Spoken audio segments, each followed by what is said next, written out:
96 గంటల తర్వాత press meet పెట్టి మాట నిలబెట్టుకున్నాను. పవన్ కళ్యాణ్ మాట మేరకు ఎవరిని నిందించం. ఈ 5 సంవత్సరాలు మేం పడ్డ బాధను మీతో పంచుకుంటున్నాను. ప్రజలు విపరీతంగా పోటీపడి ఓట్లు వేసి మిమ్మల్ని గెలిపించారు. పవన్ కళ్యాణ్ ఇచ్చిన హామీలను అన్నీ నెరవేరుస్తారు. వైఎస్ఆర్ కాంగ్రెస్ పార్టీ వాళ్ళే ఈ ఫలితాలను ఆశ్చర్యంగా చూశారు అని కిరణ్ రాయల్ అన్నారు. ఈ ప్రభుత్వం చేసిన అన్యాయాలన్నీ కూడా ప్రజలకు ఎప్పటికప్పుడు తెలియజేస్తూ ఈరోజు ఇంత పెద్ద విజయం ముఖ్య పాత్ర పోషించిన మీడియాకి మరొకసారి హృదయపూర్వక ధన్యవాదాలు తెలియజేస్తున్నాం. కరెక్ట్గా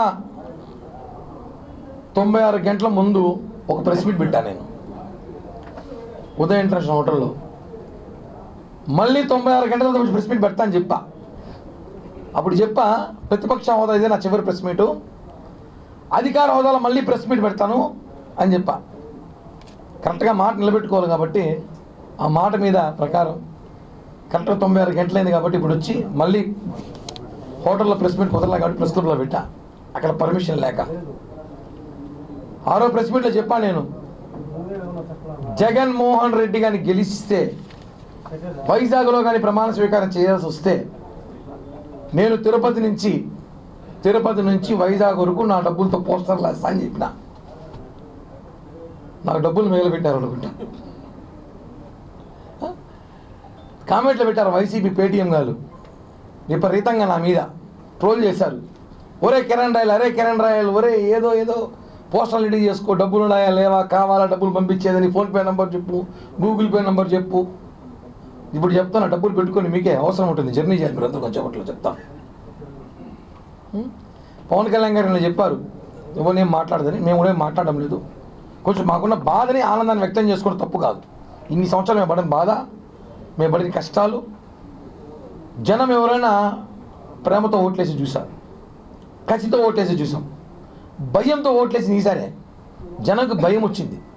వీళ్ళు మళ్ళీ వస్తే ఏం చేస్తారు అనేసి అసెంబ్లీ గేటు కూడా తాకని చెప్పినారు. ఈరోజు వాళ్ళ అసెంబ్లీకి రావడం మానేస్తారు. ఇంకా పాతాళాలను తొక్కుతామన్నారు పవన్ కళ్యాణ్ గారు. మేము కూడా అనుకున్నాం పాతాళం అంటే ఏదో అనుకున్నాం, ఇట్లాంటి పాతాళం ఎప్పుడు చూస్తున్నాం, చిన్న దెబ్బ కాదు. వైఎస్ఆర్ కాంగ్రెస్ పార్టీకి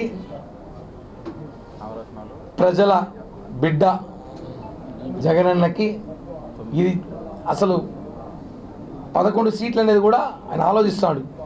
అది కూడా గెలవకుండా ఉంటే అసెంబ్లీ పని ఉండదు కదా. ఇప్పుడు 11 మంది పోయి అవమానం పడ్డాం కానీ ఎందుకు అనేసి పరిస్థితి ఇలా వచ్చింది రాష్ట్రంలో.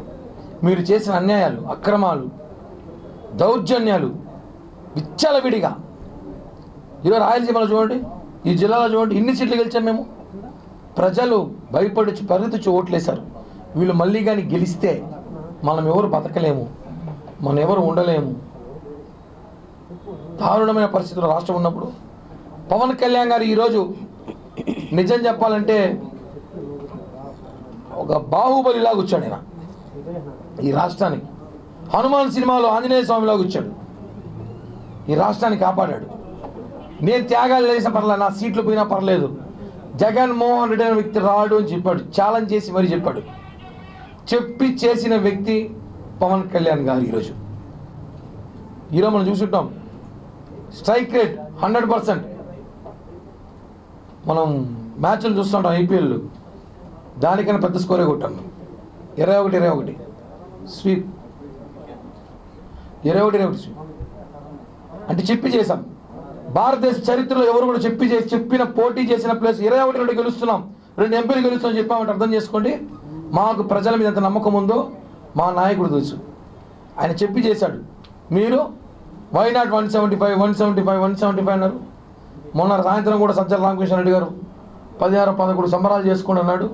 సంబరాలు చేసుకోమని అడిగిన ఎవరు చేసుకోమని చెప్పలా. అది అర్థమే మమ్మల్ని చేసుకోమని అనేసి. చివరికి రాష్ట్రంలో ప్రజలు మీరు వద్దు, మీ పని అయిపోయింది, వెళ్ళిపోని చెప్పడానికి ఈ ఒక ఓటు రూపంతో వేసిన ఆయుధం. మన జిల్లాలో చూసాం, తిరుపతిలో చూశారు, 62,500 మెజార్టీ. తిరుపతి చరిత్రలో లేదు, ఎప్పుడు లేని మెజార్టీ తిరుపతిలో రావడం. చుట్టుపక్కల అన్నీ కూడా 40,000, 30,000, 20,000 ఎక్కడ తగ్గల. ప్రజలు విపరీతంగా చోట్లేసారు. అంటే వార్ వన్ సైడ్ అయిపోయింది ఎలక్షన్కి. ప్రజలకి తిరుపతి ప్రజలకి అందరికీ కృతజ్ఞతలు. ఒక విషయం తెలుసుకోవాలి, ఇచ్చిన మాట ప్రకారమే ప్రెస్ మీట్ పెడుతున్నాం. అధికార హోదాలో పవన్ కళ్యాణ్ గారు ఈ రాష్ట్రానికి ఏదైతే హామీలు ఇచ్చారో మనకు నెరవేరుస్తున్నారు. నిరుద్యోగులు కానివ్వండి, ఈ రాష్ట్రం బాగుంటుంది, మంచి రోజులు రాష్ట్రానికి రాబోతున్నాయి. ఎందుకంటే ఇటువంటి ఒక విజయం కళ్ళలో కూడా ఎవరు అనుకోండి. జగన్మోహన్ రెడ్డి అన్నాడు, ఆశ్చర్యకరమైన దేశము ప్రపంచము ఆశ్చర్యకంగా చూసి రిజల్ట్ అన్నాడు. దేశం ప్రపంచంగా చూసి ఫస్ట్ ఆశ్చర్యకంగా వైఎస్ఆర్ కాంగ్రెస్ పార్టీలు చూశారు. ఇదేం ఆశ్చర్యం రా బాబు ఈ రిజల్ట్. కొంతమంది టీవీలు ఆఫ్ చేసి మరి రెండోసారి ఆన్ చేశారట, మా టీవీలో ప్రాబ్లం ఉందేమో అనేసి.